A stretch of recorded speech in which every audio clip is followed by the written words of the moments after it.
வணக்கம். மக்களின் முதல்வர், மக்களின் ஆட்சி, தளபதி ஆட்சி. இப்போ மாற்றத்துக்கான ஆட்சி மக்கள் தேர்வு செஞ்சுருக்காங்க. பெருவாரியாக எல்லாரும் மாற்றத்துக்கு நோக்கி தேர்வு செஞ்சுருக்காங்க. நீங்கள் பார்த்துருப்பீங்க. அதில் ஒரு பகுதியாக போலூர் மக்கள் எங்கள் தளபதியை நம்பி, தமிழக வெற்றி கழகத்தை நம்பி எங்களுக்கு மாற்றத்துக்கான ஒரு வாய்ப்பு கொடுத்துருக்காங்க. அதை நாங்கள் எப்படி எடுத்துகிட்டு போகிறோம் அதை பற்றிலாம் சொல்லலான்னு தான் உங்கள் நண்பர்கள் எல்லாரையும் அழைச்சோம். நாங்கள் என்னென்னா, நாங்கள் பிரச்சார டைமில் நாங்கள் பார்த்த எல்லா கிராமங்கள்லேயும் போய் பார்த்து அடிப்படை தேவைகள் இல்லைன்றதை அவங்களுக்கான வாக்குறுதிகளை கொடுத்துருக்கோம். குடிநீராக இருக்கட்டும், சாலை வசதியாக இருக்கட்டும், போக்குவரத்து வசதியாக இருக்கட்டும், பள்ளி வசதிகள், கல்வி வசதிகள் பற்றி சொல்லியிருக்கோம். அதை நாங்கள் கண்டிப்பாக படிப்படியாக ஒரு விஷயமாக நாங்கள் நிறைவேற்றுவோம். அதுக்கான ப்ராசஸ்லையும் இருந்துட்டு தான் இருக்கோம். அதுக்கான டேட்டாஸ் கலெக்ஷன்ஸ், என்னென்ன ஸ்கீம்ஸ் நாங்கள் கொண்டு வரணும், அது எல்லாமே பண்ணிட்டு தான் இருக்கோம். அதனால் மக்களை நாங்கள் என்றைக்குமே ஏமாத்துறதுக்கு, அவங்க நம்பிக்கையை நாங்கள் வீணடிக்க மாட்டோம். அவங்க எங்களை நம்பி வாக்களிச்சிருக்காங்க, எனக்கு ஒரு வாய்ப்பு கொடுத்துருக்காங்க. அதை கண்டிப்பாக அவங்க எதிர்பார்த்ததோட நல்லா தான் நாங்கள் செய்வோம்.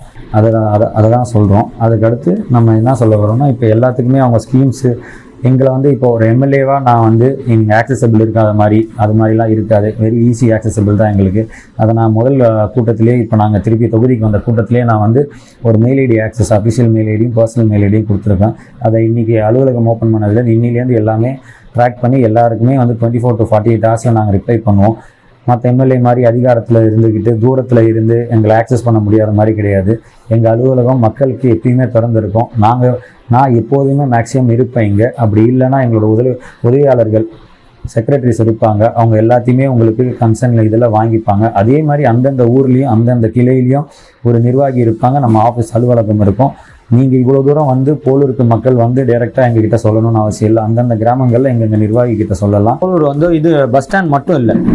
நாங்கள் எங்களோட ஸ்கீம்ஸில் எல்லா வில்லேஜஸ்க்குமே நாங்கள் லேண்ட்ஸ் ஆர்ஓ ஆஃபீஸ்லேருந்து கேட்டிருக்கோம் டீட்டெயில்ஸ். அதில் எல்லாருக்குமே ஒரு சில்ட்ரன்ஸ் பார்க் வைக்கிறோம். ஏன்னா பசங்க இப்போ ஃபோன் அடிக்டில் இருக்காங்க, எல்லாமே இருக்காங்க. அதுக்கு சில்ட்ரன்ஸ் பார்க், பூங்கா, சின்ன பூங்கா, அவங்க ஈவினிங்ஸ் விளையாடுறதுக்கு அவங்கள டைவர்ட் பண்ணுறது.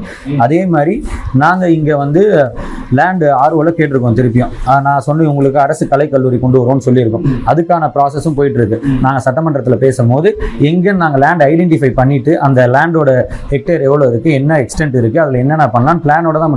நாங்கள் பொய்யா மேடை பேச்சு காத்தோட போச்சுன்றதுக்கு சொல்லலை. எதை பாசிபிளாக பண்ண முடியுமோ, தளபதி எங்களுக்கு கொடுத்த இன்ஸ்ட்ரக்ஷன், சிஎம் சார் எங்களுக்கு கொடுத்த இன்ஸ்ட்ரக்ஷன், எது ப்ராக்டிக்கலி பாசிபிள், எது வயபிளோ அதை மட்டும்தான் கொடுத்துருக்கோம். அதுக்கான நடவடிக்கைகள் என்ன எடுக்கணுமோ அதை நாங்கள் கண்டிப்பாக எடுத்து உடனே நிவர்த்தி பண்ணுவோம்.